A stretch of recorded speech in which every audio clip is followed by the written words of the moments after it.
his name? And are we gonna get a on-air sign or not? There we go. I think we're ready to go, right? All right, get somebody to, first we'll call a meeting to order. Joint meeting with the Shakopee Public Utilities, May 23rd, 2023. If we could get the city council roll call, please. Here. Here. Here.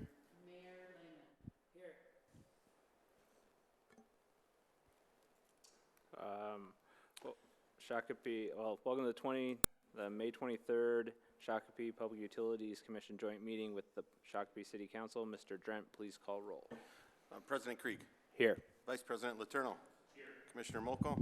Here. Commissioner Delaney. Commissioner Fox. All five are present. If we could stand for the Pledge of Allegiance, please.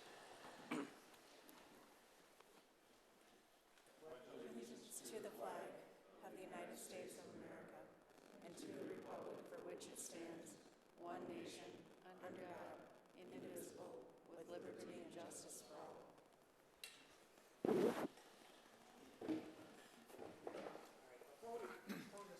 Let's go around the room. Before we approve this agenda, let's go around the room and introduce ourselves. My name is Matt Lehman. I'm the Shakopee Mayor. Justin Krieg, President of the Shakopee Public Utilities Commission. James Delaney, Shakopee City Council, also liaison to SPUC Commission. Caden Fox, SPUC Commission Utilities Member. Jesse Lara, Shakopee City Council. Kathy Molko, Commissioner with Shakopee Public Utilities. Bill Reynolds, Administrator for the City of Shakopee. Greg Drent, General Manager for the Utilities. Angelica Contreras, City Council, Shakopee. BJ Letourneau, Vice President of the Shakopee Public Utilities Commission. Jay Whiting, Shakopee City Council. Thanks, everybody. Approval of our agenda would be in order from a member of council. Mr. Lara? I'll make a motion to approve the agenda. Seconded by Ms. Councilor Contreras. Any discussion on the agenda? Seeing none, all in favor say aye. Aye. Opposed? Motion passes. Item 4A, Shakopee Public Utilities Year in Review. We'll turn that over to the utilities. All right, thank you very much, Mayor, Council, and Commissioners. Yes. So thank you. Today we have a couple items on here, and first of all, we want to just talk about a year in review. We think it's important that the Commission understands some of the directives and some of the things we've been working on our side of things. I know we don't get together but a couple times a year, so I think it's important that we just talk about them a little bit. So I'll be handling this one. We're going to talk about local impact. You know, we've been working on our presence in the community as a local utility provider. You know, we provide the water and electric, but also we want to get to know our customers better so they can interact with us. If they have questions, they're easily saying, hey, I've seen those people there, and we can do that. We're going to talk about some strategic plans and actions we've been working on. Challenging ourselves, what can we do next? What does it look like in the next 5, 10, 15 years? We know on both water and electric issues, there's lots of dynamic changes that are happening, and how are we going to serve our customers, and what do our customers expect out of us? So we'd like to review on that a little bit. Briefly talk about financial performance and what we've had over the last year with the pilot formula, and then we will also talk just briefly, there's two other short presentations on backflow prevention, a little more lengthy one on our engineering team is going to take care of water treatment and what that looks like. So some of our community engagement and focuses that we've been working on is having a bigger presence.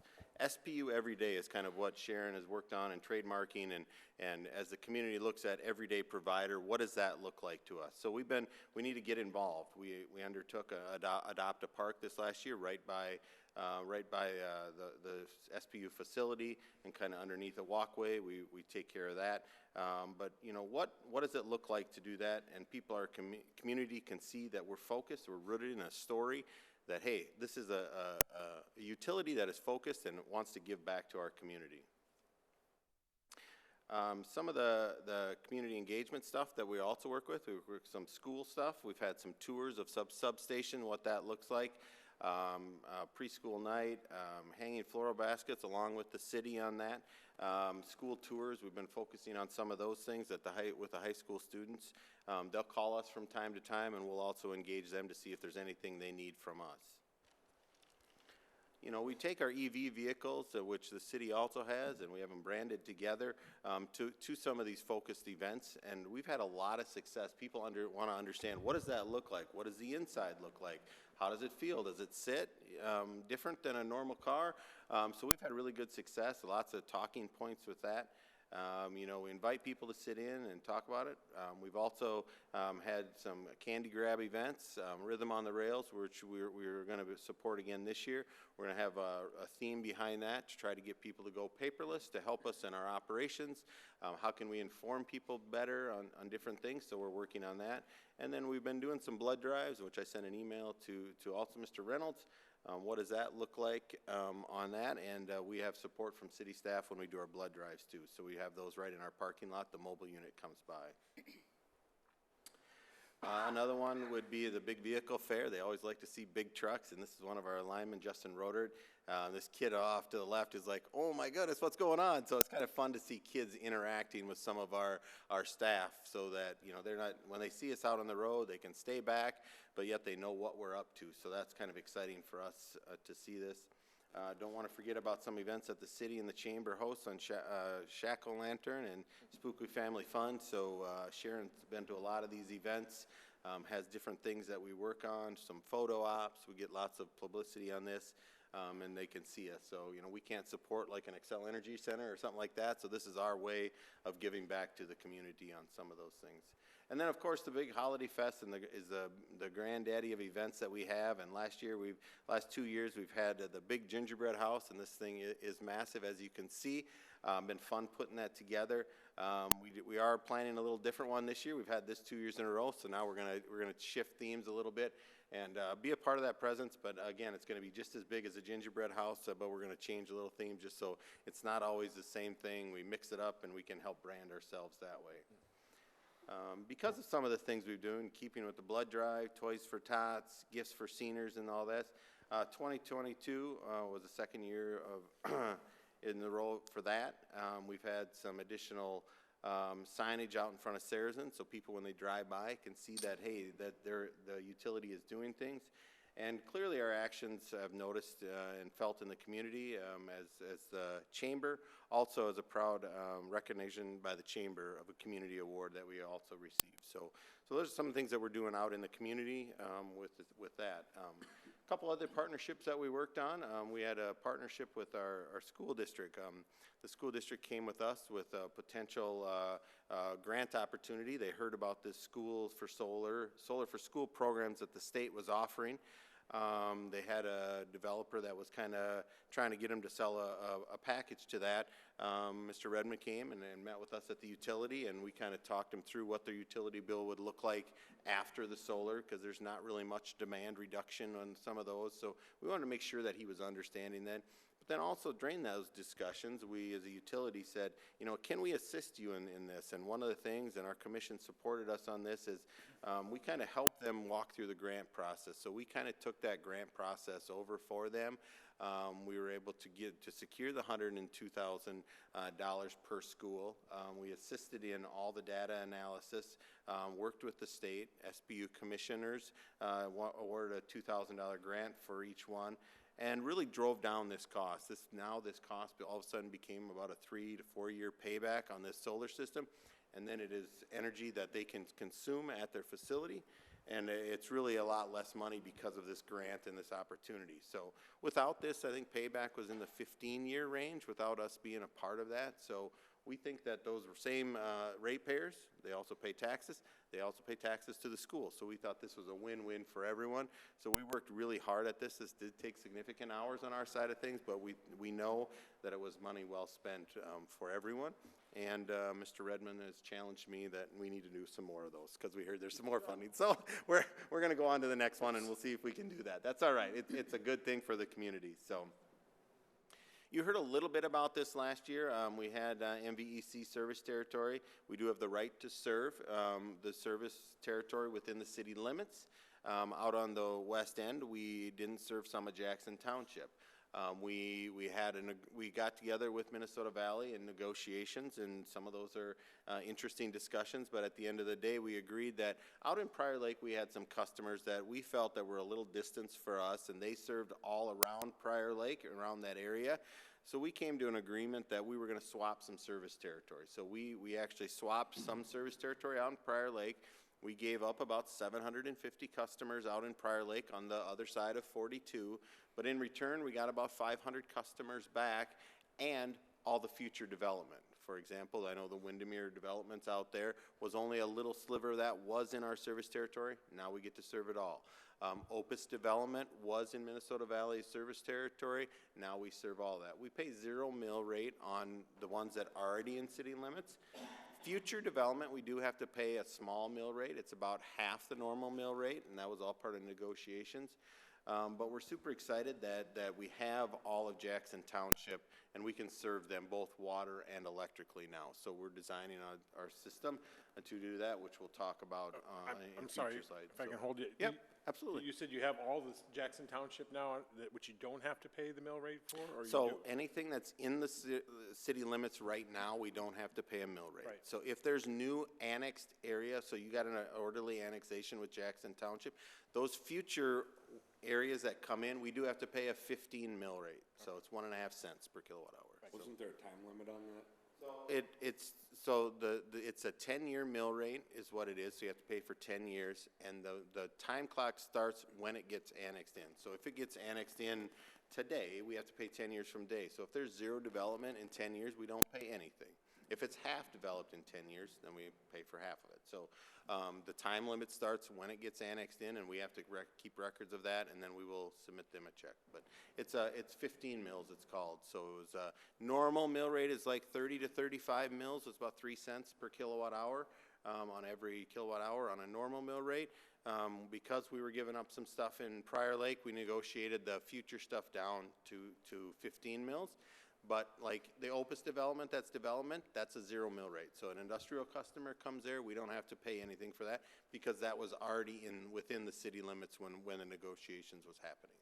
So, so we're excited about that, and we're continuing to upgrade stuff out in that area, which we'll talk about in a little bit. Last but not least, on partnerships, I wanted to talk about this on SPU's partnership with the city. Fabulous relationship. Bill and I have lunch from time to time. Mr. Kursky and I do. We work with some other ones. You know, Bill Egan and I. We met actually back in about 9 years ago.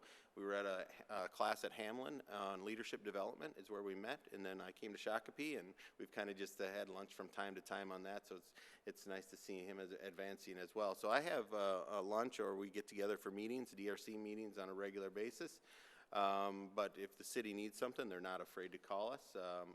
This last year, we did a community center skate park drinking fountain. We did edible landscape in Scenic Heights for some yard hydrant, and SPU has a licensed plumber on staff, so we were able to do this work and have a licensed plumber. It's a big asset for us if we need to do some plumbing internally. We have a licensed plumber on staff in our water department, so we're excited about that, and we continue to use him and use his skills for that. So. We work together on feasibility sites for both the water and electric, so been many meetings with the city and saying what area works for this and what area does not. We'll get into water treatment a little bit later, and we'll talk about some of the other sites we looked at, and we worked with city, and it's like, no, that's going to affect our soccer complex a little bit. This area works a little bit better, so we work together on that. Obviously, we worked together on the Morris and Hanson redevelopment. That was a city-driven project, and the city was alongside on those things. And then the big one really was right at when the sewer lines were extended on the west side. So Shakopee Utility was a little behind on that one when we weren't working together quite as good, but we were able to use the same engineer, Bolton and Mink, on that one, and we were able to get caught up on that, and actually the water and sewer out on the west end went in together. So it saves our ratepayers money when we can do joint projects together. So we worked on building codes, some things like plastic water line up to the house from the curb stop, and some other things that come up from time to time. Joint trench we talk about from time to time, some of those things. So we have regular meetings and staff works on those things. Mr. Kursky and I worked on some deed and Greater Minnesota projects for possible locations in Shakopee. These usually are fast developing projects. They'll come in one day, and 2 days later you got to have a cut sheet on, you know, how much water capacity do you have, how much electric load can you support, and what does the city want to do for economic development. And he's not afraid to give me a call and say, hey, we need to work on this, and we sit down, hammer out some of those details, and really have had a couple submissions now, and you know, never know, one of these may stick, and we may have a great project because we can work together so nicely on that side of things. Obviously, we meet monthly at DRC, anything that's coming up, and yeah, so we're just working a great partnership on that. What we are doing is we are planning for future needs, so we've had some land acquisitions. Land is getting harder and harder to find, as we'll discuss later in the slide presentation. Land costs continually increase. The east end of town, we were able to land a 2.5 acre site. On the end of Hanson Avenue, we worked with the city, been working with the city on what a substation looks like on that site, make sure there's no wetlands in the area, some of those things. It really is for supporting future growth on that east end. We currently buy power out of Excel's substation in Blue Lake. We have a capacity charge there. There are feeders that leave there, but it's their substation, so we pay a fee to be in that. We think in the future we would like to get out of that, control our own destiny, and this is a site where we would. But the other thing that was challenging is we need to be next to a transmission line. Nobody really likes lots of transmission lines being built, right? Not in my backyard. So this is right across Hanson Avenue, right across there. There's a transmission line, and we're going through that feasibility study with Xcel Energy right now to make sure we can hook up through that, and that purchase agreement is contingent on that. So, so that's a track that we're working on the east side. Excuse me, so would you come off the high power line and drop it down at this location? Yep. So there would be a pole there that would drop down right into this location and then right back out. So it would be an in and an out. Normally these feeds are loop fed, so there's an in and out. So if they have to work on something on either side, it can be fed from Scott County or it can be fed from the other direction as well. So that would be the plan to do that. So this site is also going to be big enough for 2 transformers. So if the growth in this area continues, or we get a large user on the east end that we need to support, we're going to be able to support that on for future development. So on the future needs, we're going to talk a little bit about it on land acquisition, on the Mac Equity and Lazigna parcel, for some PFAS and other contaminants. So I will let them talk about that, some of the EPA changes. But 3650 and 3690 Eagle Creek, we have an option on part of it on the Lazigna parcel that is going to be closing here, and then hopefully we'll get some actions later today or some discussions about what that looks like on that side of things. So inside SBU, you know, what have we been doing internally to make our utility better? We've updated our handbook. We also looked at the cities and worked with Alyssa on that a little bit, and what does that look like, some of the benefits that the city offers, should the utility offer, to kind of keep that consistent. We transitioned to Office 365 and Teams. We went away from Zoom, did some of that. Cybersecurity is a big thing, so we're definitely working on that. We had some plans last year. We have a new IT director and going to be working on some of those things coming forward. We were able to hook up to the Scott County fiber system in front of our facility. We're looking to broaden that out eventually out into our system, substations, water towers, different ones like that. We did fill tank number 8 out in Windermere. That's fed by a booster station. So that's how that one is filled. We did drill well number 23, and now we need to work on a pump house before the well in that area will fill that tank. So we're able to fill it with our booster station, and that works great. It's a 750,000 gallon tank, so it's plenty big, and until that pump house 23 is built. And then we also had groundbreaking on West Shakopee Substation. You've seen that right by Ron's Mechanical. Substation transformers delivered. The control building gets delivered on Thursday, and then later this fall, Excel is doing their work. So it's just timing. So we're getting all of our work done ahead of time. We'll probably put some feeders out towards the Opus development, what we need to do out there, get ready, and then a little bit later this year, really for the spring of 2024 is when that one will be really online for the growth. Some of the things we did at the SPU Service Center, we had a new billing and finance software platform, NISC. It's very popular in the co-op world and municipals. So we like that we're using the same platform like as a Minnesota Valley Electric, Owatonna, Elk River, some of those same platforms like that. You're going to it's going to have the same feel. So people in Scott County will kind of have the same feel on what they look like. So we did lots of research on that. We met with other utilities, and we thought that was the best pick for us. Obviously, we're going through an AMI stuff in the future here. Another slide's talking about that. But really, we needed to take a step back and look at our billing platform and what did that look like.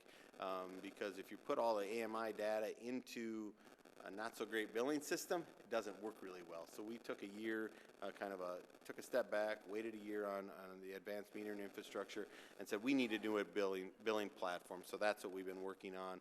We got that up and running, and now in Q1 we've been transitioning to that. It also automated our process internally, work orders. There was some paper work orders yet. Now it's all paperless and doing some of those things. So we're excited to keep moving on that. We did also have a groundbreaking on a new drive-up area that we had. Through COVID, it was planned just prior to COVID, and then it just kind of escalated through COVID and some of those things. We have a new drive-up. We did do some extended hours. So on Wednesday, we're open till 6. We did change. We open at 7 o'clock in the morning till 4:30, and then on Wednesday, we go till 6 o'clock, and then we close at 11 o'clock on Friday. So that was a little different. We did some posts on it, but it's worked out well. We like the extended hours.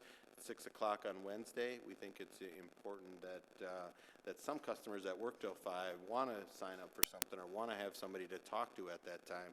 Our drive-up is open, and we're able to handle those customers as well. So, yep, we also have a 24/7 drop box. We used to have it outside in a box, but now we're mailing 16,000 bills a month, and there's still a number of people that want to drop off their payments, even though they can do it online and whatnot. But now they drop it into the building. We were having to, like when bills are due around the 15th, we'd have to have somebody come in on the weekends to empty it out because it was getting so full. So it was either we have to get a much larger one, security. Some people still put cash in those things. It's kind of crazy, but I mean, it's just like we would find cash and we're like, but now it's much more secure, drops into the building in large area. We can't overflow that. So we're excited about that. So did you have a question, Laura? So the driver's like a bank. It's like a bank window. Yes. Yep. So there's a little door that I pay my bill online. So Yep. So it's just like a bank window that's what we replicated it. Just before the actual window, there's a drop box that you can walk up to on the side, or you can drive your vehicle. It's a little not quite what I wanted. If you stick it out too far, then people run into it, but also some people have to get out of their vehicles to drop stuff off. It's just the angle of it. It's still there. You can at least get close, put it in there, and you don't have to worry about it. So we're excited, and people use that a lot. And after hours, they can just swing in, drop it off, and keep moving. So.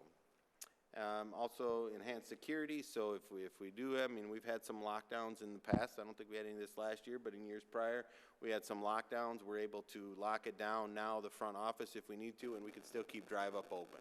So it's all bulletproof glass, just like a bank, some of those things. So we incorporated that into us to say, hey, if we have a situation in the community that we needed to lock down something, we can still serve our customers. We probably tell them like, hey, you better just take cover, but at least we can still serve our customers on those side of things. So we're excited about them, and things have gone well, and we have some new signage out front with the logo on it. AMI, as I briefly discussed, we had our kickoff in January 2022. We did an RFP in May. We had sealed bid, just like the same process you guys use. We had some presentation of the finalists, and we had a final selection in November. We're going through statement of work. We got all of our meters ordered now. Lead times are terrible. Just like anything, there's still some that are lead times of almost a year, so you're just like, you're frustrated on some of this. It's like, we got a project, we want to get moving on, we want to do it, but yet our lead times are a little bit slower. But we're working through some of those things, and then install. Our water, water meters to install are going to take longer than our electric, because we have to get in everybody's basements, and we have to send letters to them and communicate that and have them sign up and try to do specific areas of town. We can't do one here, one over there. We're going to do routes at a time. So we're just working through some of those processes with our vendor. That was all part of the contract, that the install was part of that. We're doing some of our larger meters and some of our three-phase electric customer meters in-house. We got staff that we wanted to do that. We wanted to get our hands on those type of ones, but the smaller ones, residential, is all part of the contract for the AMI project. Talk a little bit about finance. So on the electric revenue side of things, it was $58.9 million in revenue. And on water revenue, it was $6.6 million in revenue. So you can see that about a 90-10 split on what that looks like on a yearly basis for revenue. We did have we did increase from 2021, $6.1 million in electric, mainly due to higher energy costs, which we're seeing that come down. So we're having some discussions with city, and last week Kelly met with Nate at the city to say, hey, what does that look like going forward? Can you expect as much in the pilot? And so we're just making sure that we're staying informed and keeping everyone informed. Basically flat kilowatt hour sales, which with that, we do have mandates that we have to conserve 1.5%. So just you're aware of that. So actually there's usually a reduction because we meet our goals. So we do have some growth, but it's just a little bit tougher to have huge growth. We'll get there, but it's a little bit slower there. So sales were basically flatline, but we had an increase of about $6 million. On water side of things, we had a rate increase. We had an increase of $22,000, but we actually seen a decrease last year, which of about 4.9%. Just if you have a dry year, you're going to see that increase a lot. If you have a wet year, it's a little bit less. If you have a normal year, it's kind of just on a planning side of things what that looks like. This was an interesting slide that Kelly put together for me. Is on revenues on the electric side of things, we have $34 million, over 50% on industrial, $21.5 million in residential. Some commercial is 1.7, and other is 1.3. But on the water side, the residential leads it. A lot of irrigation stuff, so $3.8 million. Commercial 1.7. Other is 829, and then industrial is 309. So it's a complete opposite picture on that side of things. So our electric revenue really is industrial based, a little over half, but on water side, resident is over half. So that's interesting dialogue. And then one more slide here on the pilot. In 2018 and 2019, we had 23.77% of water, less some pumpage, and there was a formula with it. It was kind of complicated. 2.71 out of the electric fund. No idea where those numbers came from, but that's what they were. In 2020, we did switch. You can see that it went to 4.4%. So water dropped from that 23.77 to 4.4. And for 2020 and 2021, electric, because we went from 2.71 to 4.4, that was seeing the increase. Basically flat line, a little bit of decrease there, 19 to 20. 21 was an increase with the 4.4%. And then last year we successfully negotiated a pilot agreement, and the city council and this SPU commission agreed to 5.5% of gross revenue and then 0.5% in EDA. Along with the high wholesale power cost, last year you can see that there was a big up, and there was like $3.78 million transferred to the city from the utilities. So we think that drops a little bit next year, and we're in communication with them, so the city understands that. But that's kind of at the utility side of things. That's what the pilot agreement looks like. We negotiated, and I'm happy that we were able to do that, and it was, as you can see, it was very successful. So With that, on year in review, I didn't want to take up hours of time, but, that was just kind of a lot of information. I talked pretty fast. I will stand for questions on anything on operations side of things. I know we're going to talk about backflow next, and then we're going to talk a little bit about water treatment as the other two topics. So for those type of questions, if you want to wait till those presentations, those are much shorter, and then we can talk about those. But if there's any other questions about your interview. So. Just quickly, you talked about some of your electric revenues. And I know as industry and people get more efficient, they start, over the past decade, we've been switching out the lights to LED and things. How does efficiencies affect your electrical revenues? And can you measure that? Yeah, I mean, it's a little bit tough to measure here because of the growth, right? I mean, it's just crazy because it's constantly getting new growth. Obviously, you can see with all the growth we had last year, but basically on kilowatt hours, per kilowatt hours, it was fairly flat for us. So that's definitely due to efficiencies. There's definitely people do that. We have large rebates that we give to industrial customers to make their operation more efficient. So I think absolutely it is. But the wild card in it, and you're going to see these same graphs, and the city's going to be super happy, is everything's going to electric right now. You got electric cars, and you got electric appliances, and electric heat pumps, and all those type of things that's all electric driven. You're going to see growth in electric over time. I mean, there might be flatline a little bit. The economies, are we on a little bit of a recession? But when the transition is happening and the pushes that are happening and the growth, you're going to see definitely growth in our electric operation. There is just no doubt about it. Even with the efficiencies, you just can't overcome that. One electric car is going to, it's going to take care of all your efficiencies you do with all the LED lights.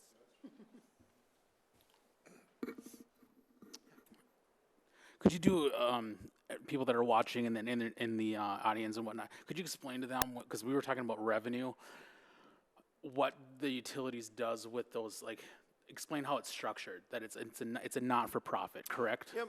So it is a not-for-profit. We report all of our audit goes to the city, and you put that on the books. All of our projects that we have are paid through utility funds. So we do have some reserves based for future development in water treatment in that, and then it pays for really. Pays for all of the wages and benefits and everything else. There's no profit like an investor owned, like an Xcel Energy pays back to their shareholders X amount of percentage.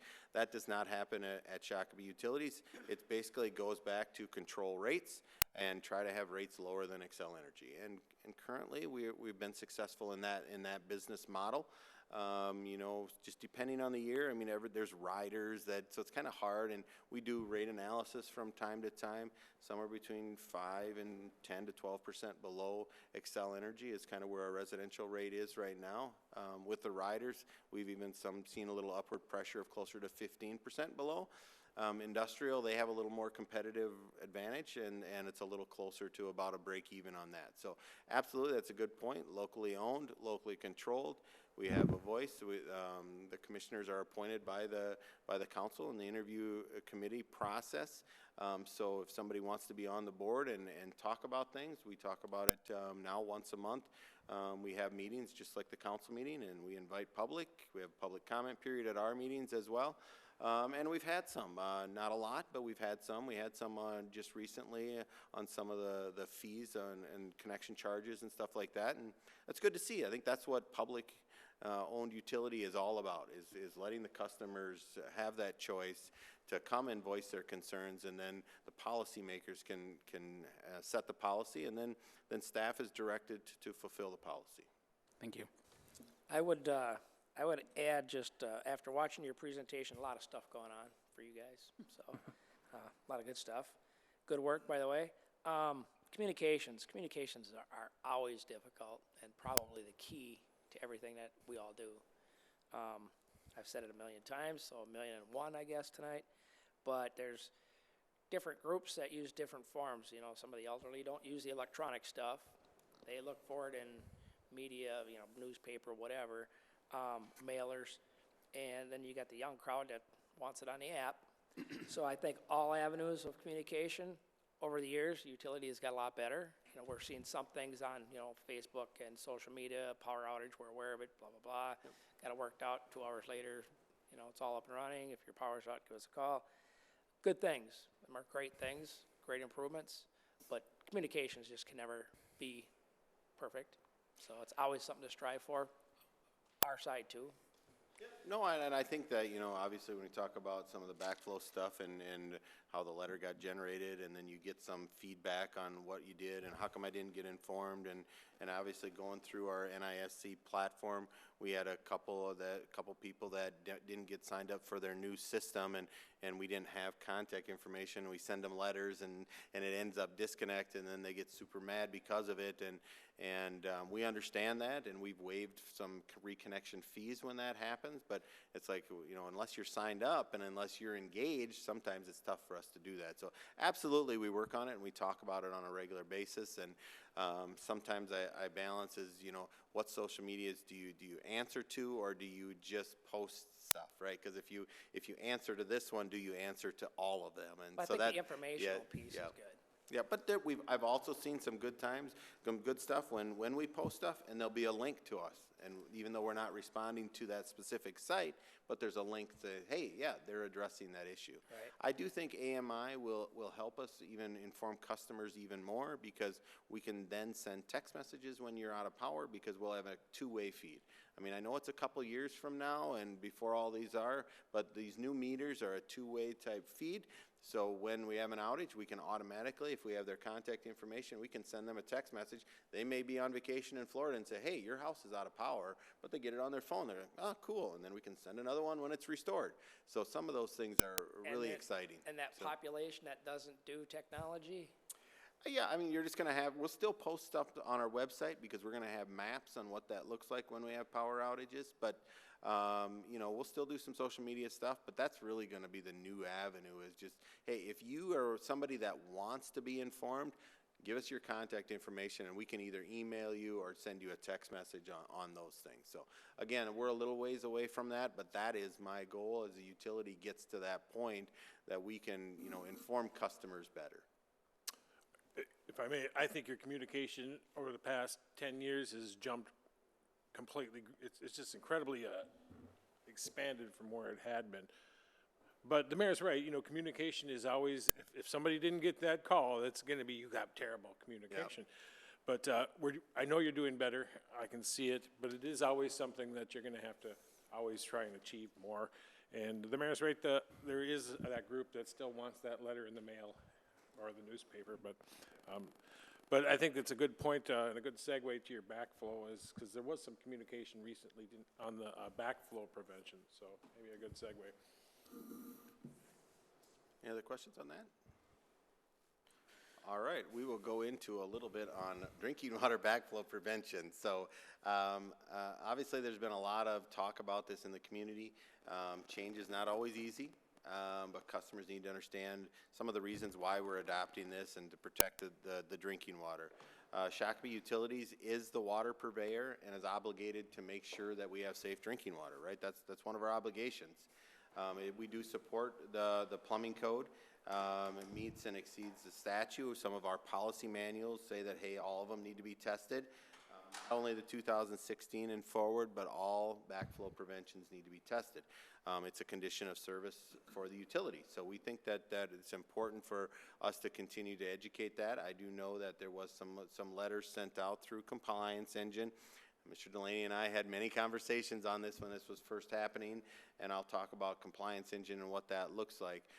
But, you know, really we're trying to educate our customers over this next little while. So reduced pressure zones, double check valves have been tested for 30 plus years on industrial and commercial and apartment buildings. We've required that. Requiring something to be hooked up to our system is not uncommon. Private fire hydrants is through the fire marshal, but they also get tested. And now PVBs are being tested annual under the policy. There are other utilities that do this, so we are not the only one, like a Rochester and an Owatonna. They've done it for a couple years. We just took a little different approach. In 2022, we adopted the policy, and then we said we were going to try to educate. We sent out some letters, had some posts in 2022. 2023, further communications, letters was sent out. And then that's where we're at now. And then in 2024, we were going to do some enforcement. So we were doing a little bit different. Our commission said we didn't want to put the hammer down on year one. Hey, this is what it is. We're going to do it. They wanted us to educate, try to put some stuff on our website, inform some customers about it. 2023, more education, try to get people to comply with what we're trying to do, and then the enforcement piece of it.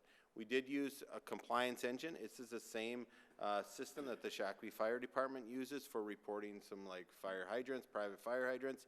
So we were able to piggyback on the same thing. So some of the people that test fire hydrants also test backflow. They don't have to go to different software platforms for Shakopee Utilities. So we used compliance engine to do that. Some of the challenges is when we did that, and it was a little misunderstanding on our part and some of the communication why it happened is you have to put a date on when you want to start, you know, this process. When you put a date in there, they automatically generate letters saying, hey, yours is due coming up. And we didn't understand that that was going to happen right then and there, so that's why when the letters got sent out, I followed up and we generated a letter within staff and mailed it out that said, hey, this is we're going to put a little different date on it. Because that letter got sent out so quickly, we wanted to educate people a little bit more before we said, hey, yeah, we're not, this is something that we want to inform people on, help them understand it. And, you know, so that's why the letter got drafted, and then I subsequently did another letter as well. So some of the things I want to talk about on backflow, so obviously we're trying to prevent anything that could get into our system, safe drinking water. It's really interesting. SPU does some testing, so we've done 73 tests so far. We've had 28 of them that failed the initial test, 38%. That is unbelievable to me that 38% of these are, and we've also contacted some of the local inspectors in the area, and they're seeing some of that same type of failure rate. Now, some of it is that we're able to repair it on site. There's a nut that falls off on the inside that controls the vacuum and how it is, and we can adjust it. Our licensed plumber is also certified backflow repair guy, so he's able to do some of those repairs right on site, and we're not like all of them needed to be replaced. But there's something was wrong with them that if something was to happen, we had a water main break and they were sucking water back into our system. Obviously it doesn't happen very often, but if it would happen too and there was some chemicals in there, it could potentially draw back into the system and affect other people. And that's what the prevention is we're trying to prevent the situation where something could, really get into our system and affect our system and then infect our customers, in which that's what we're trying to prevent. So we have about 5,000 RPZ double checks, PVBs, they're called SVPs on spill-resistant ones, and now PVBs on our system. We think about 600 of them have been tested, about 20%. It's not that much, but it's also a start. This is the first year where we're continually educating, so we're going to continue to do that. The commercial accounts have been doing this for a while, and now residential ones are on top of that. SPU is going to continue to send out some letters, auto-generated letters, as well as other letters to inform people. We'll have posts on our site. There's another round of letters going to be going out here coming up. Hopefully the warmer weather drives people to understand that. But also, our commission has decided that if somebody says, I can't afford it or I don't want that, they can call us and we will for free come out and lock it out, and they just won't be able to use their irrigation system. And if next year or 2 years from now they want to get their system tested or they sell their house, they want to get their system inspected and use it, they can use it like normal. So we will come out, lock it out for free, and then they can't use their irrigation system, but it's a choice. If they say, well, I only use it once every 5 years, well, then you have a choice to get it locked out by SPU free of charge, and then when they want to do it, they just have to get an inspection. So, Greg, just to reiterate, so this test, different names, PVB, RPZ, backflow prevention tests are only done on households with irrigation systems. Correct. Yep. So anybody, if you don't have an irrigation system, this isn't you. Correct. Okay. Absolutely. Except for the larger industrial RPP, Yep. yep, which are done yearly. Correct. But they've been done for quite a few years, and they understand that. So I got a couple things on this topic that I wanted to get clear for everybody, especially myself. But so there's a lot of talk that I think I heard you say all, even though the state statute says 2016 or later. If it was put in 2016 or before, it doesn't have to be inspected.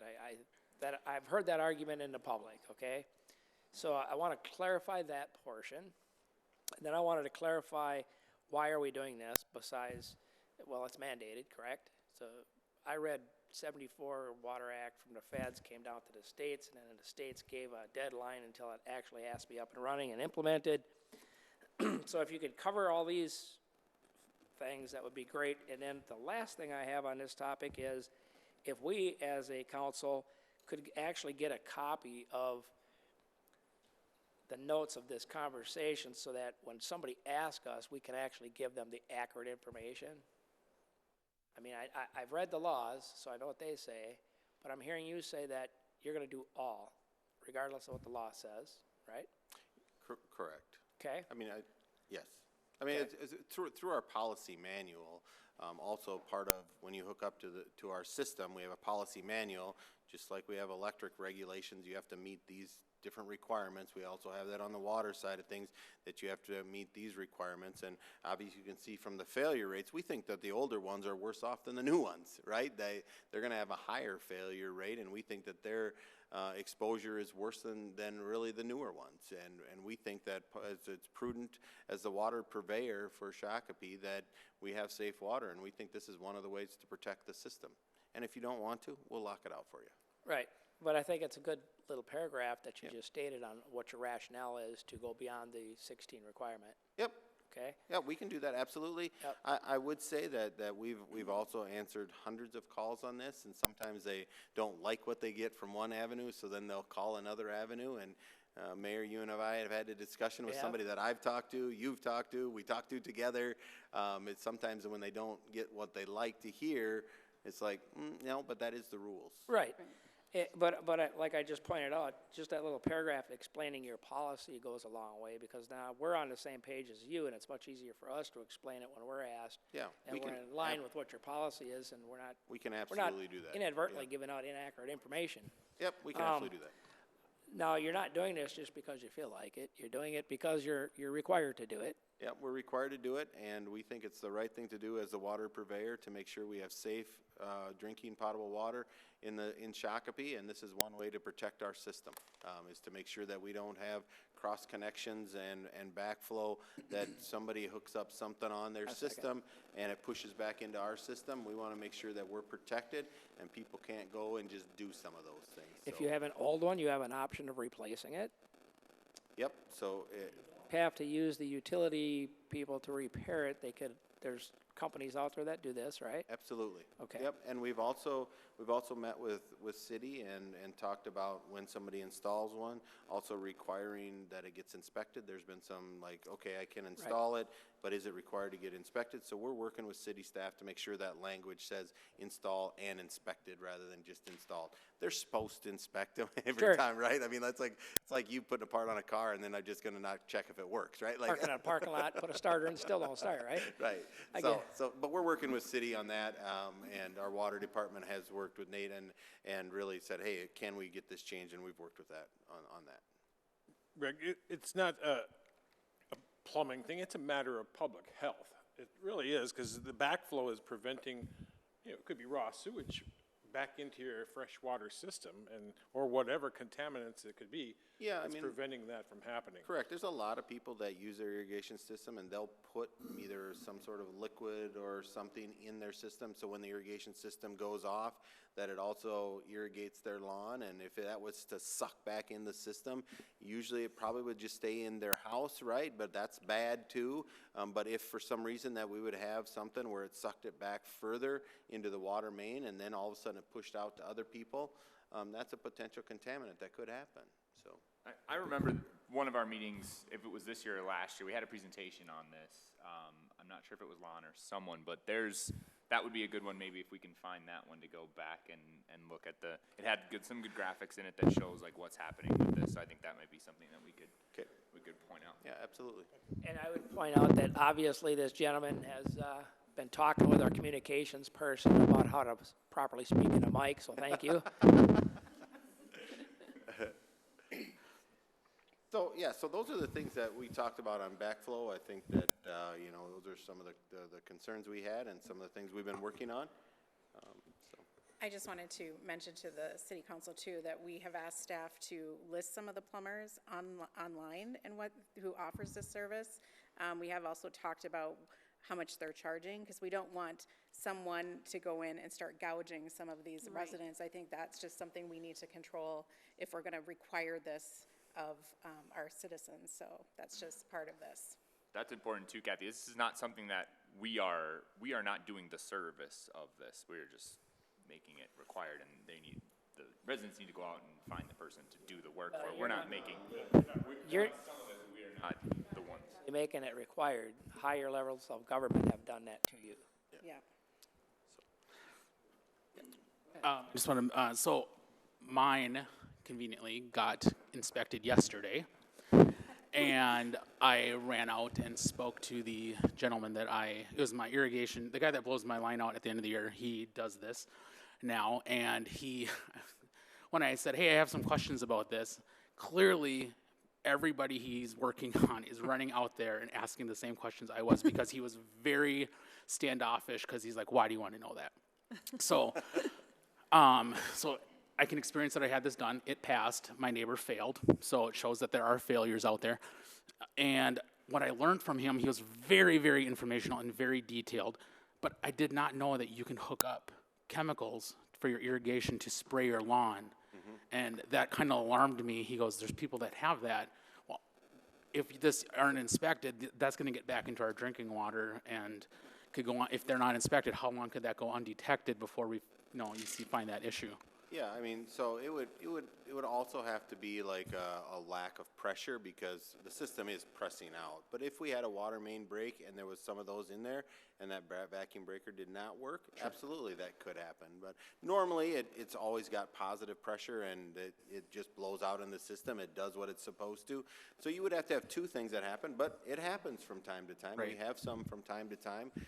Luckily, we don't have a lot, but overall, it does happen. So yes, if they don't work properly, that can affect people. And then the second thing that he talked about, because I asked him about his fee, and his fee was $95. And I said, where did you come up with, I go, for educational purposes, where did you come up with that? And he said that how much, like he had to go to a course, and so he had to go to classes for this, he had to take a test, and there's some equipment that he had to purchase. There's a fee he's charged when he uploads our results to a portal. So all that's covered under that. Totally understand that. But then I did not know that there are people that are charging upwards of $200 to have this done, if not more, depending on who you get. Yep, and that's why we've listed so people can shop around and check which ones are there. We've heard 95, we've heard 125. I think, what are we, 80 or 85?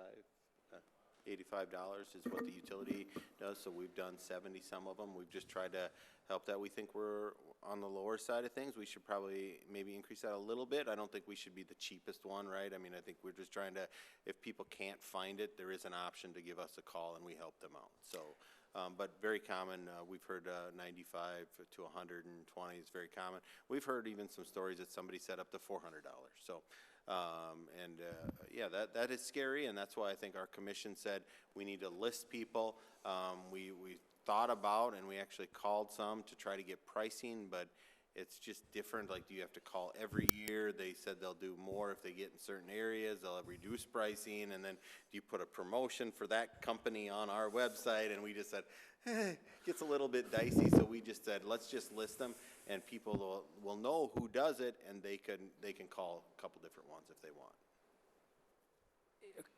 Educational piece for me again. So I'm envisioning somebody comes out, they do an inspection on it, it's working fine, that's one price, right? It's not working, now they're gonna rebuild it, that's probably gonna add to the cost. It does, yes.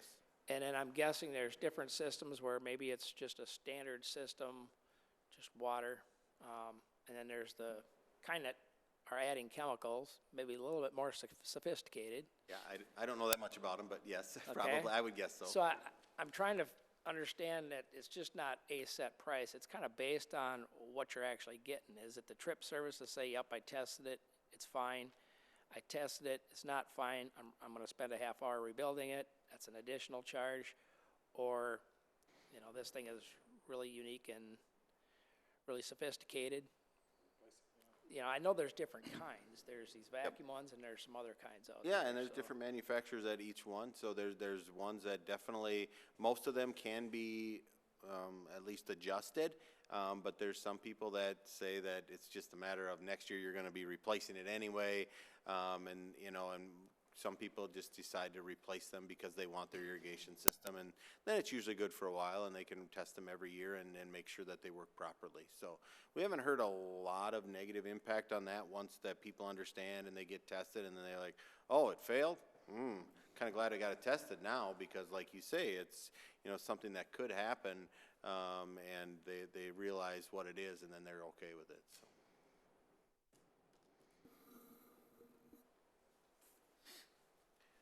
All right, enough about backflow prevention? All right, we got one more topic, and I'm going to turn this over to Mr. Adams. We'll do a short introduction, and then Mr. Halverson will take it over. So, thank you.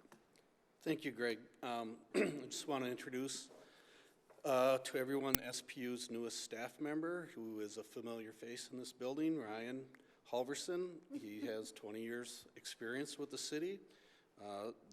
We're exploiting that at the utilities. He's got a familiarity with the city itself, with city policies, and as Spuck moves forward with water projects, that'll be invaluable as we use his project management experience to guide those facility projects that we have going into the future on the water side. He's already working on a couple of those, our Tank 9 project, and is up on Wood Duck Trail, and our Pump House 23 project up off of Zumbro, in addition to the multiple development projects going on in town. He's also been busy studying and reviewing all of the library of past studies and reports on the water supply and water distribution system to gain insight to our water utility and the issues it faces, and he has created tonight's presentation for you on water treatment. Thank you, Joe. Mayor, councils, city council, and commissioners, thank you for your time tonight. Good to see many of your faces, maybe one or two new ones there. Pleasure to work with you here. This agenda item really is to discuss SPU efforts related to property acquisition for a future water treatment plant. Before we dig deep into this, I do want to give you just a real quick high-level overview of the SPU water system and why we are planning for water treatment at this time. So the map in front of you here comes out of our 2040 comp plan. This map shows both our current and proposed water system infrastructure. I recognize it's a little small and you probably can't read a lot of the details, but I'll go into just a few high-level things for you here. So currently, Shakopee Public Utilities has 18 groundwater supply wells. They range from 200 to 350 feet deep, most of these coming from the Jordan Aquifer. Shakopee's built on the side of the hill, right in the river valley here, leaving us with 3 pressure zones as we move away from the river. You'll see in kind of that, colors aren't showing up very well, but everything north of 169 there is kind of a light tan color. That's our normal pressure zone.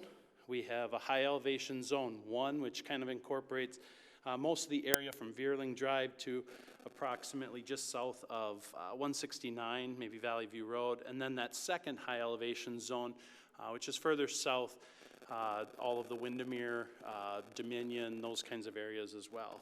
I apologize that isn't showing up very well. I would point out that almost 80% of the water usage is coming out of that, the wells in that normal zone. So kind of an important area there. We currently have 5 elevated storage tanks. There's 2 of them located up on 10th Avenue. Tank 3 out at Canterbury by County Road 83.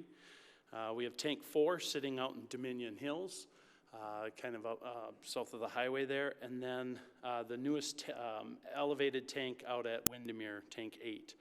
We do have 3 ground storage tanks. So there's 2 tanks out at Kelly Circle, east end of town, kind of out in that Whispering Oaks area, as well as an additional ground storage tank at Wood Duck Trail and Marshall Road. We do have 4 booster stations which push water into kind of the highest areas of each zone. They help fill those tanks, and they also help move water between the zones as well. And we also have PRVs, or pressure reduction valves, that also allow water to flow from the higher elevations to the lower without blowing out your fixtures in your house.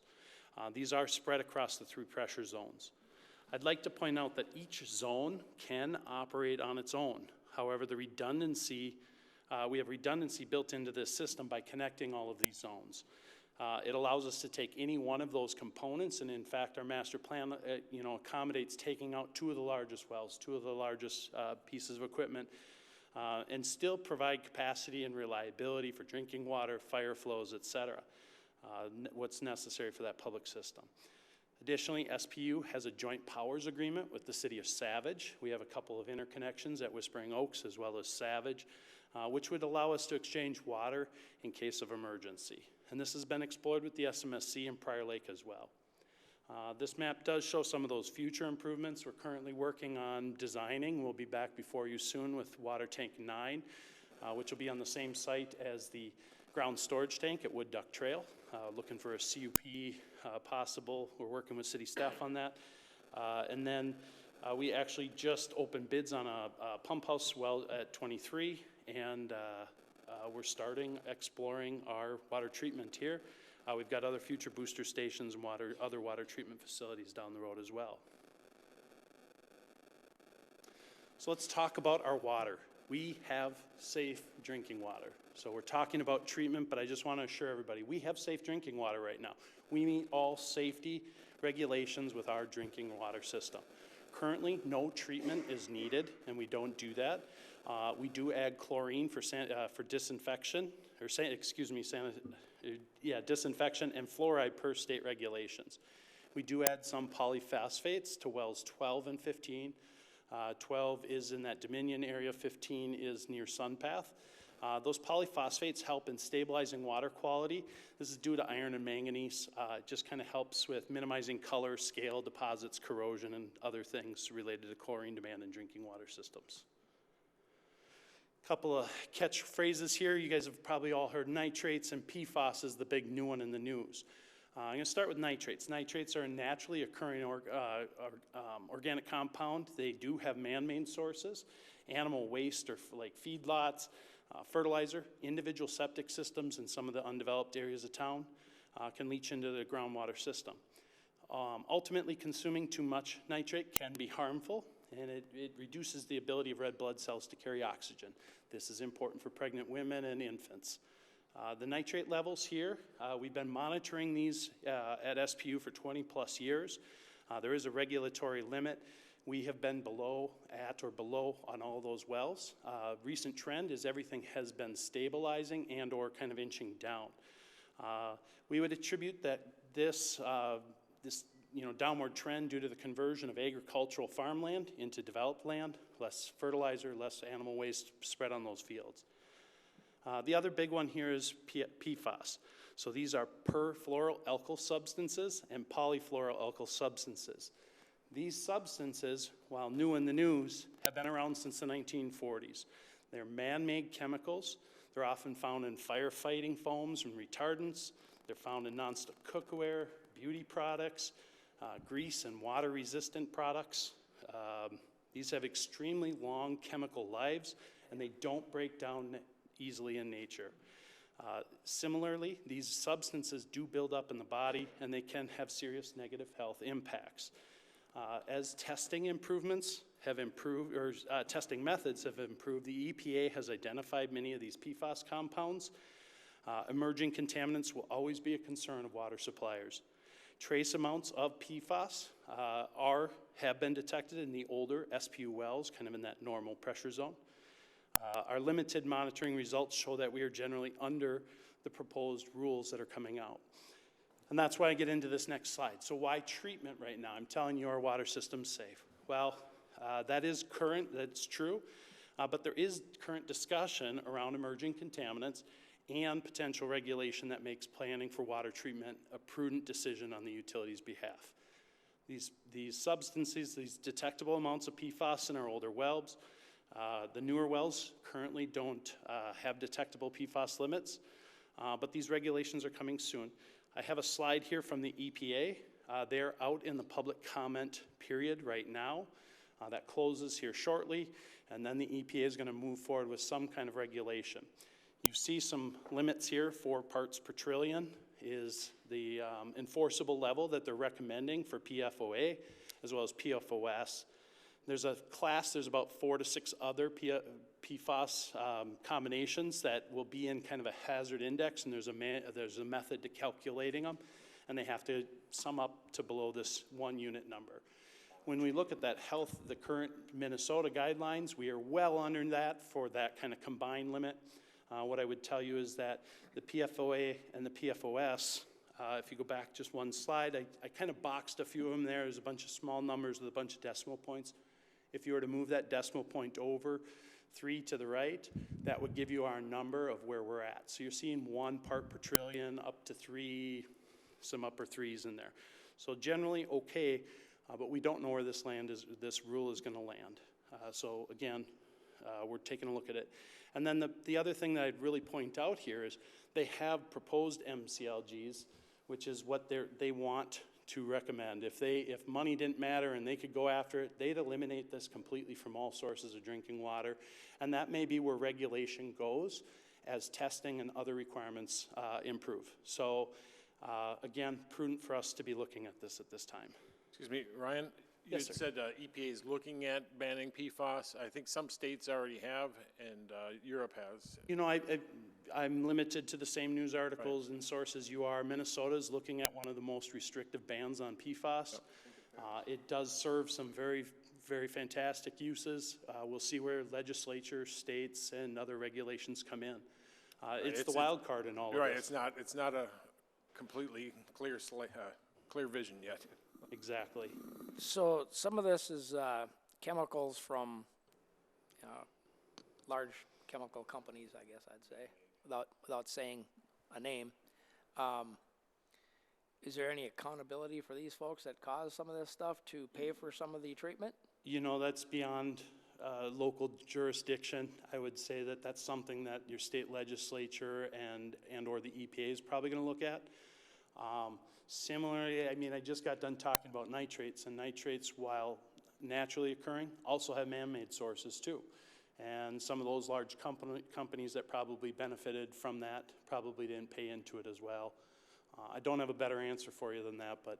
Yeah, I would say that some of those plants where the contaminants happen, they did remediation in that area, and there was huge Superfund stuff that was done in that area.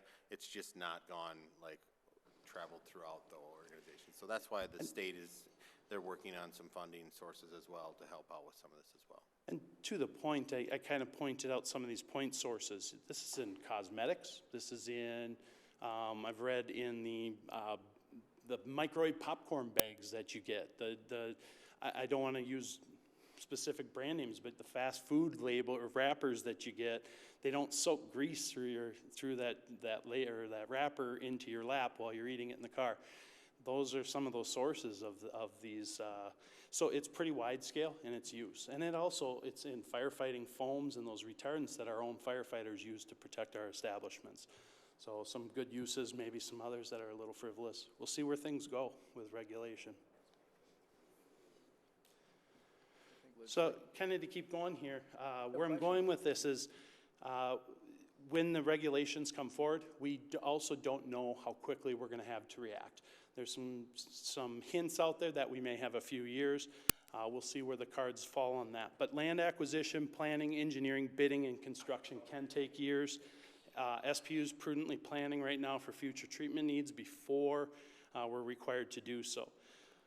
Additionally, SPU wants to get ahead of the game here a little bit. We want to start planning and investing in some of our infrastructure. We need raw and finished water lines running to the treatment facility. We'd like to work with any remaining development that's in the area, as well as city and county road improvement projects. Let's get those pipes in the ground instead of ripping up, so that economies of scale, and we can benefit from working together on these things. So we're taking a look at all of that.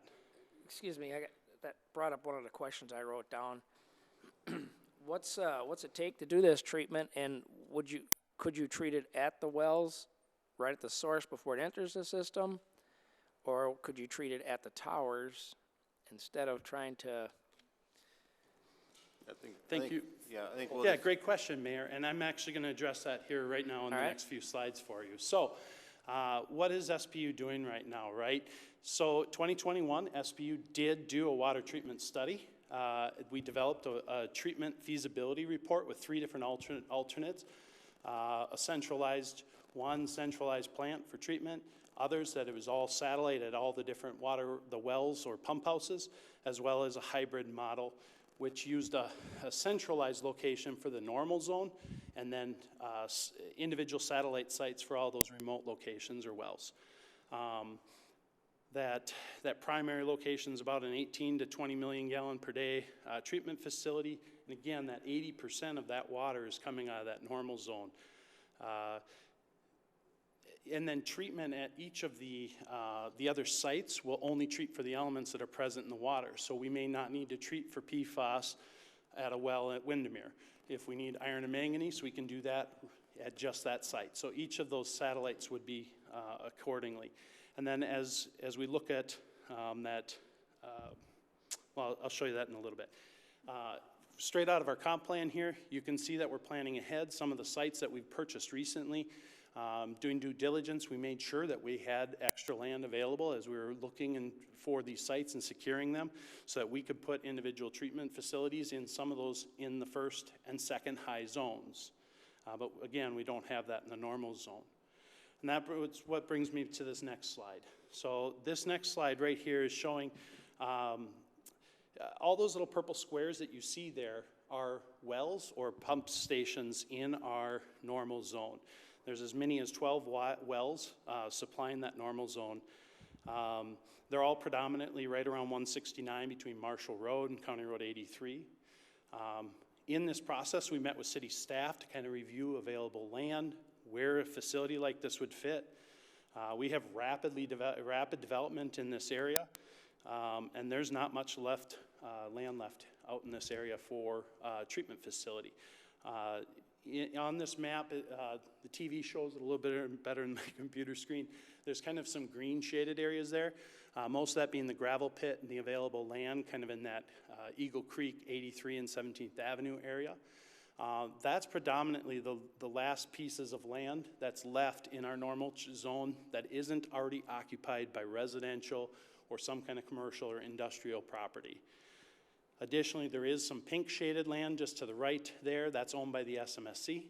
There's no interest in selling that land.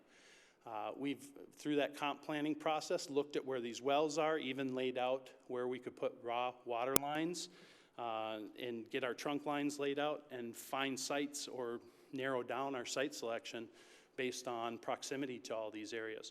And you can see we've kind of landed here on this orange shaded parcel. That incorporates, it's 2 different properties. There's one owned by the Lusignans, who we have a contract right now to purchase, and we'll be closing here shortly. The other parcel is owned by Mac Equities. Let's see here. Yeah, I think I got everything I need there. Do you happen to have a pointer ability up there to show us on this map? Orient us where this is. This is 83 and old So I'll go back one for you. Top of the screen is north for you here. On that far left side of the page, right at the edge of the paper there is St. Francis Hospital and Marshall Road. On the east side, kind of some north, I don't have a pointer that works today. Oh, there we go. And can I do this too? Right there. So on the left side of the page over here, this is the St. Francis Hospital, Target, and Marshall Road running north-south. 169 cutting kind of east to west across the page. This is County Road 83, Eagle Creek Boulevard, and 17th Avenue. Sorry, that mouse is hard to control in here. The other thing that I'd point out, you know, this, I guess on the next slide here. So if I blow this up and kind of look more closely at that orange one, this shows the ultimate layout for a centralized water treatment facility in that normal elevation zone. The building was roughly sized for all the different treatments that would be necessary, including PFAS and nitrates, iron, manganese, things like that. So we're kind of laying that out to an optimal condition. This site provides us a driveway at kind of the tire repair and gas station across the street. SPU would be building a public roadway into the site with cul-de-sac, help to spur future development and access to the properties to the east and to the south of us here. It is sited directly almost across the road from the Eagle Creek Shakopee Public Utility Substation. The MMPA Energy Production Facility is nearby. The flyover to 169 is right there. There's high power transmission lines. This just seems like a great facility or site to fit the style and the use of this property with a water treatment facility. I did point out that we've successfully negotiated with the Lusignan family to purchase a portion of the land necessary for this water treatment facility. We did work with Shakopee City staff. They took the lead, thank you, Michael, for developing a master plan for the entire Mac Equities parcel. We laid out what could fit. This is zoned for, I believe, a mixed use, which could be commercial, residential in varying amounts. So that master plan was used to develop and to then seek appraisals to determine what the land values could be, and we've used that for negotiating with the landowner. I'd point out that this landowner is actively advertising the site for sale. The owner does want to sell it, but they do want to sell the entire site versus splitting off a portion. And unfortunately, we just haven't been able to arrive on a price voluntarily that meets for both people. And that's where I stand before you tonight. SPU is looking for city support and for the city council at a future meeting to approve a concurrent resolution authorizing the use of eminent domain by SPU to acquire a portion of the Mac Equities parcel. Again, no formal action is requested of the city council tonight. This is just a workshop to discuss and address any questions or concerns the city council may have related to this acquisition and our request to authorize eminent domain. With that, I think turn over to Joe. Thank you, Ryan. I thought that was very well done. In the past, Shakopee Utilities, in acquiring parcels around town for their various electric and water utility facilities, has always sought willing sellers. We have not used power of eminent domain except in the case of our service center, and that was at the request of the property owner because he wanted to utilize the tax advantages of being of selling under that condition. So we sought out properties that were being marketed. We just cannot agree on a price, and the seller's unwilling to break off the piece that we need. We're not in the development business to purchase additional land and sit on it, neither is the city, as we discussed with them. We will emphasize, or I want to emphasize, we will continue negotiations with the property owner throughout this process, but our attorney for the commission has outlined the process that we would like to follow, which was first for Shakopee Utilities to adopt a resolution authorizing the use of eminent domain to acquire the necessary land for our future water treatment plant.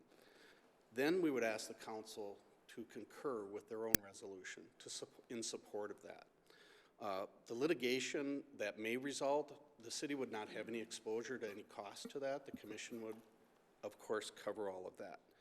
While we continue to negotiate with the property owner, that process would proceed where if we can't agree, we would file a petition in condemnation in Scott County District Court.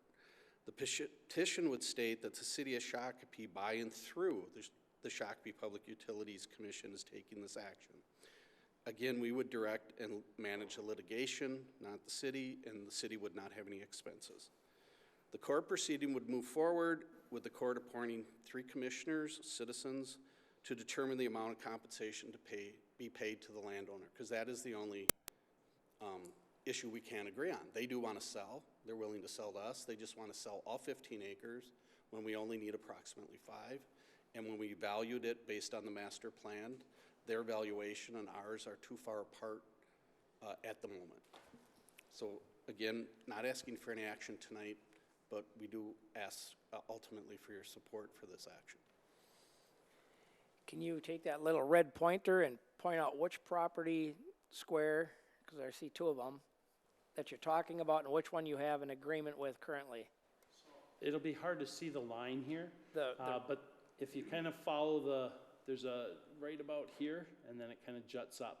If you went back in the total presentation to the slide when Greg was talking. There you go. Even this one right here, you can see it. So the kind of, I don't know what shape this is here. This parcel right here is the Lusignan parcel that is under contract with Shakopee Public Utilities. The parcel that we do not possess or that we don't have the rights to is the Mac Equities piece, runs all the way down to 17th Avenue and back up, and includes that little chunk right there. So which little 5-acre chunk are we talking about So here? we're looking at this piece right up here. It includes the land at the lower bluff adjacent to Eagle Creek. It includes a portion of the bluff as well as a little bit of land above the bluff. Okay, now can you go back to the next slide again? Yep. Sorry, I zoomed in here, so there you go. And similarly, it kind of divides kind of down the middle of this piece here and then cuts over for the Lusignan parcel. And then the remaining piece right here is about 5 acres. That's the Mac Equities portion that we're looking to acquire. All right, just to be consistent, I'm not a fan of coming to a meeting with a presentation and not having a presentation prior to the meeting. So I'll just say that again. I have a question on the map. The black dashes that are by layout and then just south of, why is that? So it kind of defines the two different parcels. So the entire Mac Equities parcel incorporates both of these.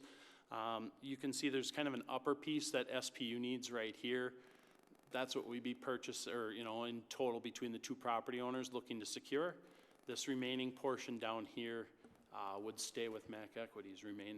Also on the west property line, we would be looking for an easement to get raw water through that property. Councilor Lara, basically that southern piece that's in the black is a piece that property owner does not want to split. Got it. Thank you. And utility is saying they only want a piece of that and they would like it split. Well, I think, and to be clear, that through the condemnation process, we can only take what we need. So we can't even take the whole thing. We can only take what we need. A quick question.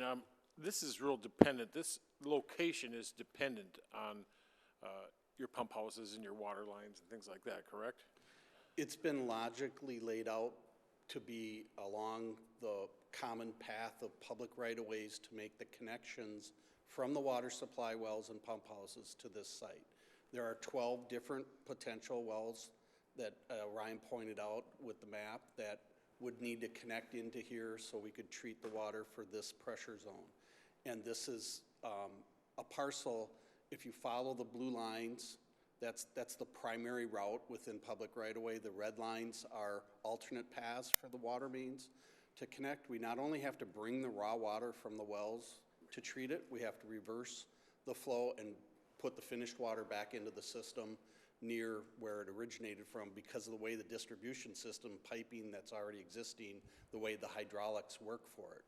I just want to point out that when looking at the vacant land, we zeroed in on this primarily because the most valuable commercial land we feel is the property next door to the east on the corner. And we really were intent on trying to minimize the negative impact of taking some land off of the tax rolls for the city, the school, and the county. We tried to site the site of the treatment plant on public land at Sunpath and the athletic field complex. We worked with both parties, the city staff and the school district staff, and it just wouldn't fit. It just would take up too much space and be too big of a negative impact to that beautiful facility there. So then we started looking at the Saks site, but that too wouldn't work. So we looked at the vacant sites. The gravel pit is just too uncertain because it's still actively a gravel pit and there's not a well-defined reclamation project all laid out with where would we locate. And the other land is more valuable. Even on the Mac Equities site, because the Lasignans put their parcel on the market and we began negotiations with them right away, we zeroed in on the northern end of the Mac Equities site because it leaves the open space, the cleared land, the land that will see more traffic along 17th Avenue to be developed for mixed use. So, and we only need about 5 acres if we had a cleared site, a flat site. But because both the Lasignans and the northern end of the Mac Equities parcels encompasses the bluff, we have some challenges that we have to overcome with preserving the bluff and having setbacks from that and the steep slopes. So combined, the Lasignan parcel is about 3.5 acres, and we looked at siting it all on the Mac Equity site, and that would have taken up 8 acres of their land. Because of those challenges, we had to be further set back and eat up more valuable land, and we would need 5 from them. This is an approximation. Our engineers are working on a more defined boundary of what we would need to acquire, but we roughly would total 8.5 acres. So what I'm getting at is it doesn't necessarily have to be at this exact site, but it can't be anywhere. It has to be along this path. It's, yeah, to go back to the mayor's original question, or perhaps it was yours, Councilor Whiting, I apologize. In the feasibility study, the 3 alternatives evaluated the costs of putting treatment at individual sites, satellite system, a centralized system. The centralized system, of course, requires you to bring all the water to one place. With the 3 pressure zones, it was too much of a challenge to bring the water down the hill and then pump it back up the hill. So we came up with this because of the cost. The cost of a hybrid plan with centralized for the normal, because we do have this ability to cluster these wells close enough to one site, and the satellite sites in the higher elevation zones was the most cost-effective way to have the water treatment for the entire system. Yeah, so this is a portion of your hybrid system. Yes. Okay. And as Ryan pointed out, we have land available in both the high pressure zones to build what we might need for those zones. It's the normal zone where we lack a site. Thank you. This is one that gets about 80% of the... Mike, please. So this is one that has about 80% of the, I guess, water use at the present time? Yep, most of our wells are feeding into the normal zone. That's where most of our intensive use is. With the multifamily, with the institutional uses, the schools, the city, the county facilities, and the industry and the commercial areas, 80% of the water right now. At full development, that'll change as you fill in the higher elevation zones, but it still will be the majority of the water use in the community. Yeah. And pretty much you exhausted all avenues to get to this point to where, I mean, this is basically the property the city needs to provide drinking water.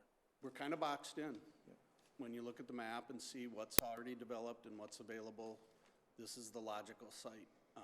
That we are fortunate that we still have the ability to acquire it.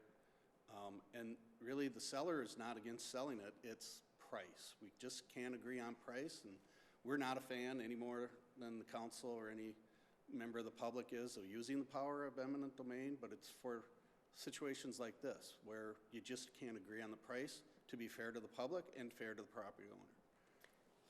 So how does the water from the well houses, pump houses on 10th Avenue and Spencer and so on get out to this location?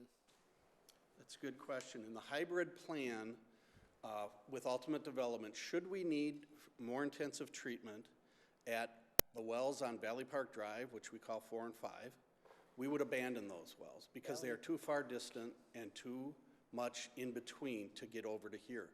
In the Church Edition, which is what we call those townhomes in the lower right corner of the screen, we have 2 well sites, one in the city park and one a site that we own. We own both sites.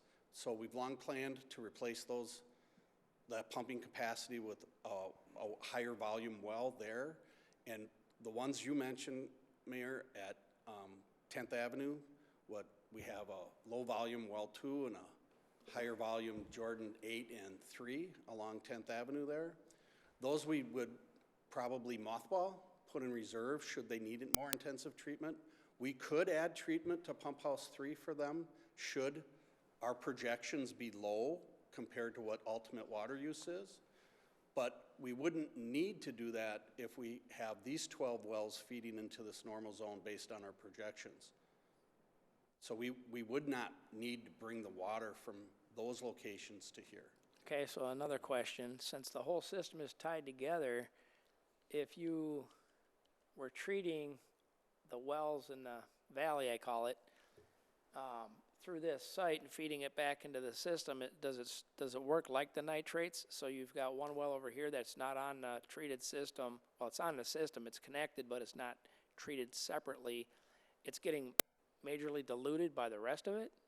No, we could tie, and we do tie wells in the top center where the blue line ends.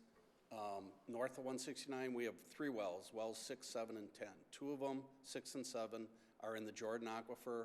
10 is in the Mount Simon deeper aquifer. We blend the well at the water at the wellhead before it goes out onto our system. 6 and 7 have had measurable amounts of nitrates. They have been coming down, stabilizing, but we've blended that with 10, which is at the deeper aquifer, which has no nitrates in it. So we do that blending now as a form of treatment. And For nitrates. for nitrates. But if you take a glass of water with 0 PFAS and you take one with a little in it, you dump the two together, now the total sum has less than the one had. Exactly, yes. But you're telling But me you have to do it you're telling before me you you put can't it do in the that. system. But you're telling me you can't do that, right? Is that what I heard you say? We can't dilute it unless they're tied together before it goes out into the pipes that have services off of them. Okay, which is why I originally said, why are we not treating it right at the well? The well sites that we have, while well-intentioned and laid out, were designed to be able to have satellite treatment for either nitrates or iron and manganese. We have, through the years, the requirements for impervious surface require more stormwater management. The filtering equipment, pumping equipment is larger than anticipated. So we have discovered through the study that some of our sites where we have wells do not have sufficient space that we control to add the treatment facilities. Well, maybe I don't understand the treatment process. I'll have to look into that a little deeper because on 10th and Spencer, you've got a whole block next to the existing very small shed-sized well. That's a location where we could add treatment. Okay? But it's more cost-effective, based on the study, for us to replace the pumping capacity from those 3 wells, because 2 is a very low-volume well, and 8 and 10, or 8 and 3 are higher than that, but still not as high as what we get with the wells in that upper valley. To drill a new well at the Church Addition and run the water from there to the treatment site we're proposing. It is more cost-effective to do that than to build another treatment plant and tie 2, 3, and 8 together. All right. Well, I'll have to educate myself on what it takes to treat for PFAS. Because I haven't seen anything of what's required. How do you do that? So- I don't need to know. I'll Right, research it. we can help with that in another form. Yeah, generally ion exchange and granular activated carbon are the 2 methods that are predominantly used for treating for PFAS. And the new facility that we're looking at here has both of those available to us.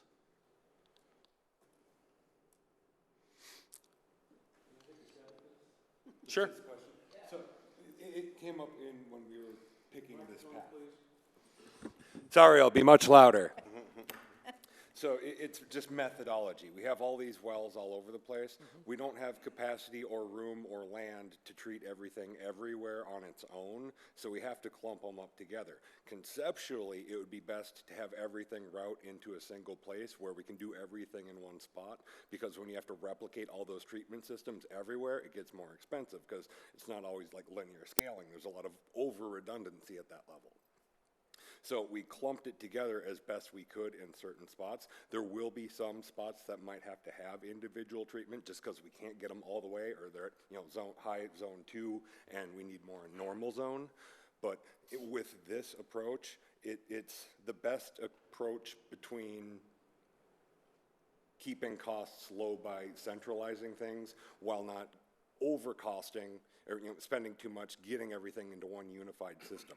Because a centralized system would have pipes all over town bringing the raw water there and then the treated water back. So we can't dig up that much of the town, so it has to be clustered into chunks. So, and insofar as why can't we just do the local treating, it has to be mixed before it goes out, because you see where the purple things are, the water emanates from those spots. It's not always mixed, it's just, so if you had a lot here and a little here, it wouldn't be an even exchange, it would be way more here and less here, and in here it would blend. So they have to be mixed together first, and then that's an evenly dispersed thing, if that helps. The other thing I would add to that is that we are not necessarily aware of what we will have to treat for going forward. And so by putting it in one place, when that comes up, we'll only have to add the capabilities in one spot instead of 12 or 13 separate spots. So I think that's one of the other advantages of having that centralized place. Until they come up with something else that they found and you gotta treat later too. Right, but I think if they come up with something, we have one spot where water is coming, or in our spot, 3 different spots in our system, and now we have to worry about 3 spots rather than 18 wells. So I understand each one will be smaller at 18, but with us, I mean, there's certain wells, we drilled one up in Windermere, and the volumes are different at each well. And how do you do that where if you can go, this is what our capacity is that we need at one central spot or 3 different spots, it's much easier to put that in scale.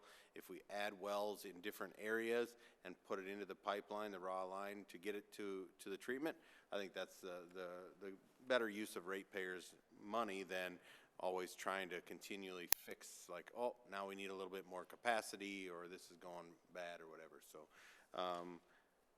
it's just one of those weird things that we're going to have to deal with, and we've decided that we need to be prudent and get some of these raw water lines in, so when it does happen, as you can tell from Mr. Halverson, we do meet regulations, but we're concerned that if regulations change, we got to be ready to handle this.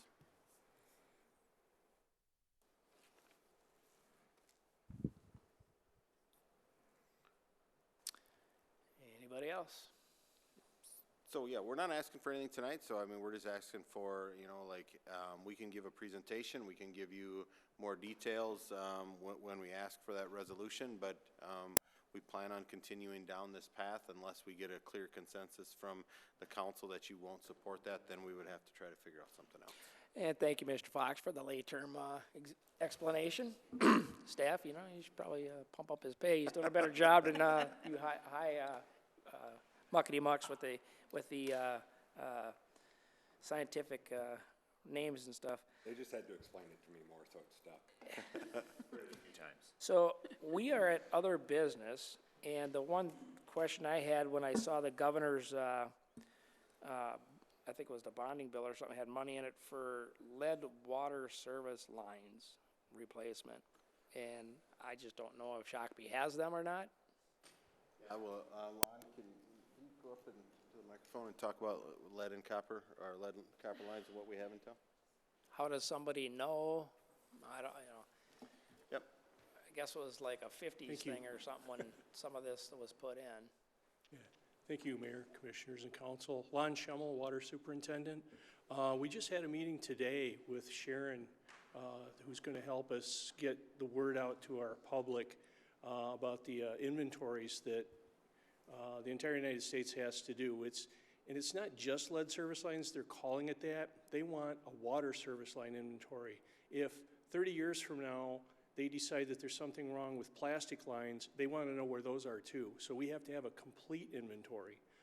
We've got until October of '24 to do that. We think that's doable. We have yet to discuss with Commission what we're going to do once we do find them. We expect extremely few. In my 12 years, we did a lot of recons in the older parts of town. We found 1 lead service. We think that we might find more galvanized, which, according to the improved lead and copper rule, is also going to need to be replaced, because I guess galvanized can somehow hold lead and then release it under certain corrosive conditions. So they want that replaced as well. We think we're going to find more of that. So, you know, hopefully this gets kicked off a little better than our backflow prevention letter did, but we're going to be getting the word out to the public very soon on that. And basically, what it's going to entail is we're going to give examples and tests. There are some very easy tests that people can do, and then we're going to ask them to, say, take a picture of their service near their meter and send it to us.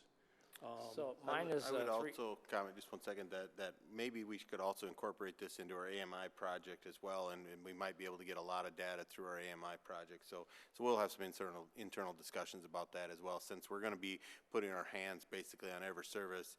Now, are the people that are installing going to be able to tell the difference between galvanized and lead? I don't know. That's what I'll have to do some research about. But we might be able to knock out a bunch of these on our own as well. Well, the one that comes out of my floor and goes to my meter is 3/4 copper. Well, we know one. Meter, so. Yep, but all the meters will either get a new ERT on that sends the signal, so you can get updated data, even if it is a newer style meter. We're going to be in there to change the ERT, which is the communication device that is used, that sends the signal, talks to the electric meter, and then the electric meter gets it back to SPU for usage. So we can have all this stuff, so we can get real-time data, leak detection, temperatures, a bunch of things like that on the water side of things, as well as doing remote disconnects and different things that we can do. Rather than sending people out, we can now do that from the office in the coming years. Mine looks plastic. They took the old brass one out and put a plastic one in, Yeah. I think. Did you have something? Yeah. Go ahead. So how do we find out what these pipes are? Like, do we have to dig them up and look, or is there a scanner thing? And no, shouldn't so- we already know since we put them there? Yeah, well, you know, we didn't install them up into the house, right? Even back then, we did the water lines and the main lines, but then up to the house was the developer driven and stuff like that. But where they come out of the ground to hook to the water meter in your basement, that's how we will tell what kind they are. So like I say, I just need to have some internal discussions on is there if it's copper, it's easy. If it's plastic, it's easy. But is it more difficult when we get into some of these older parts of town? What type of material is it? If it's not an easy discussion, then we'd have to have some internal discussions on how we're going to identify those. Just since the adoption of the customer service policies in 1981 or 1983, we have required copper services for sizes less than 1.5 inches and ductile iron for sizes above that. Only recently did we allow, that was all the way to the meter. So all construction from that point forward should not be of a concern, but they will still be inventoried. All the recons that the city did, even before Lon mentioned the 12 years since his experience with them, if we found, and I go back to 92, if we found a lead service pipe, we replaced it all the way up to the meter, even though it's owned by the customer. So those, the one you found on 3rd Avenue, Ryan remembers it, that was extreme rarity for that to have been found. The city went through all the old part of town with recons to replace sewers and tear up the streets, and we did likewise with the water main, and we were always replacing the service lines up to the curb stop. But if we found lead, we replaced it all the way to the meter. If it was galvanized, we did not.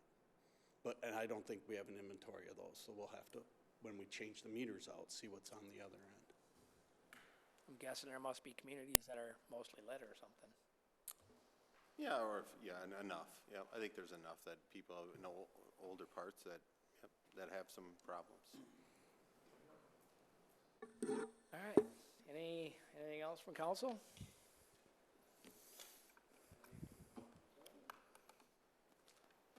Thank you for the time, and thank you for everyone for being here. I think it was another great meeting, and Bill and I will talk about when the next one is, and we at least want to do this at least annually, and if there's something pressing, obviously I'll probably be back. If we talk about this water treatment at a future discussion, I'll be back at one of your council meetings to talk about that as well. Is there an order, Mr. Reynolds, of who adjourns first? It doesn't matter, sir. You can do it or utility. Ready? Make a motion to adjourn to Tuesday, June 6th at 7 p.m. I'll second. Second by Mr. Lara. Any discussion? Seeing none, all in favor say aye. Aye. Opposed? We are adjourned. All right, can I get a motion? I'll make the same motion for us. All right, Second. and a second. All in favor, say aye. Aye. Aye. We are adjourned. Thank you very much. Thank you, everyone.